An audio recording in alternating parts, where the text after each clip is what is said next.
Hello DC fans, welcome back to my channel Dastaan TV. DC से related कुछ छोटी लेकिन इंटरेस्टिंग अपडेट्स हैं जिनके बारे में हम लोग बात करेंगे इस वीडियो में। सबसे पहले आपको पता ही होगा स्वाम्प थिंग का प्रोजेक्ट डीसी यूनिवर्स हमारा जो है इसमें वर्क्स में है।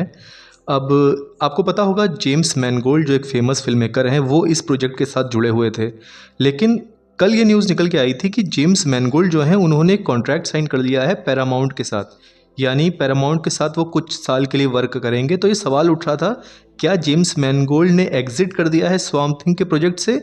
तो अब खबर निकल के आ रही कि नहीं, स्वाम्प थिंग प्रोजेक्ट के साथ अभी भी जेम्स मैनगोल्ड जुड़े हुए हैं, लेकिन क्योंकि इन्होंने पैरामाउंट के साथ कॉन्ट्रैक्ट साइन कर लिया है और शायद वो एक एक्सक्लूसिव कॉन्ट्रैक्ट ही है, तो स्वाम्प थिंग का जो प्रोजेक्ट है गाइज इसको बनने में अभी अच्छा खासा टाइम लग जाएगा। हो सकता है Batman brave and the bold के बाद ही ये प्रोजेक्ट पे कोई अपडेट अब निकल के आए, ऐसा मुझको लग रहा है। यानी गाइज स्वाम्प थिंग और सर्जेंट रॉक फिलहाल ये दोनों प्रोजेक्ट ही होल्ड पर हैं और काफ़ी लंबे समय तक अब ये होल्ड पर रहेंगे डीसी यूनिवर्स के लिए।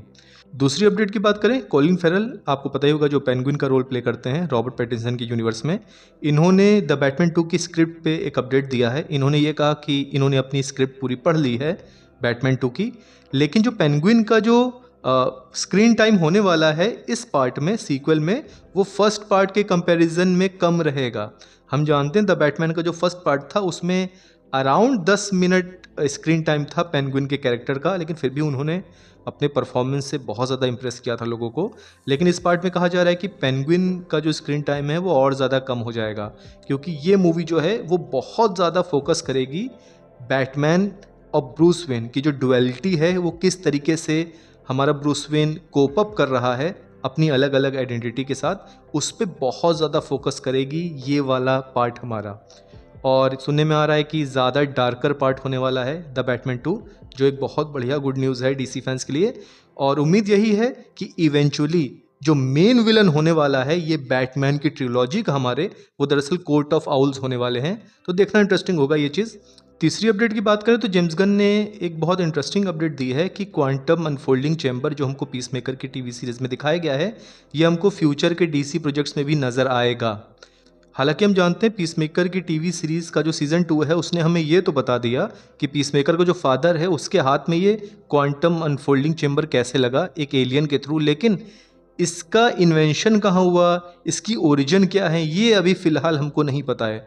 तो क्या इस क्वांटम अनफोल्डिंग चैम्बर की ओरिजिन्स का आइडिया हमको लैंटेन की टीवी सीरीज़ में होगा या direct man of tomorrow movie में जाके हमको होगा, ये देखना इंटरेस्टिंग होगा। लेकिन ये पॉकेट डायमेंशन वाला जो कॉन्सेप्ट है ये अभी पूरे डीसी यूनिवर्स में हमको नज़र आता रहेगा, ये जेम्स गन ने कंफर्म कर दिया है। और जेम्स गन ने यह भी कहा है कि 2 मूवीज़ की स्क्रिप्ट जो है वो बहुत स्पीड से इस वक्त उन पे वर्क चल रहा है। और हम जानते हैं ये दोनों प्रोजेक्ट कौन से हैं जिनके बारे में जेम्स गन बात कर रहे हैं। ये एक तो Batman brave and the bold है और दूसरा वंडर वुमन का प्रोजेक्ट है। लेकिन गाइज एक सवाल उठता है यहाँ पे कि हमारा जो फ्लैश का कैरेक्टर है इसके साथ क्या किया जाएगा, इसको कैसे इंट्रोड्यूस करके दिया जाएगा डीसी यूनिवर्स में।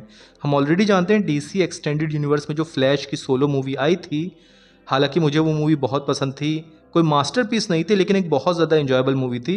लेकिन अनफॉर्चुनेटली आपको पता है बहुत ज़्यादा नेगेटिविटी हुई थी उस मूवी के अगेंस्ट और वो मूवी बॉक्स ऑफिस फेलियर रही। तो फ्लैश को क्या एक सोलो मूवी के थ्रू इंट्रोड्यूस किया जाएगा, ये फ़िलहाल चांसेस बहुत ही ज़्यादा कम हैं। मे बी किसी और कैरेक्टर की मूवी के साथ उसको इंट्रोड्यूस करके दिया जाए, लेकिन देखना इंटरेस्टिंग होगा कि फ्लैश का कैरेक्टर हमको कैसे इंट्रोड्यूस करके दिया जाता है। आप ज़रूर गाइस कमेंट सेक्शन में बताइएगा आपके हिसाब से फ्लैश, मार्शियन मैनहंटर और जो हमारा एक्वामैन है इनको किस तरीके से इंट्रोड्यूस करना बेटर रहेगा डीसी यूनिवर्स में। प्लीज़ कमेंट सेक्शन में ज़रूर बताइए और डीसी अपडेट्स के लिए मेरे चैनल को सब्सक्राइब करिए। Thank you.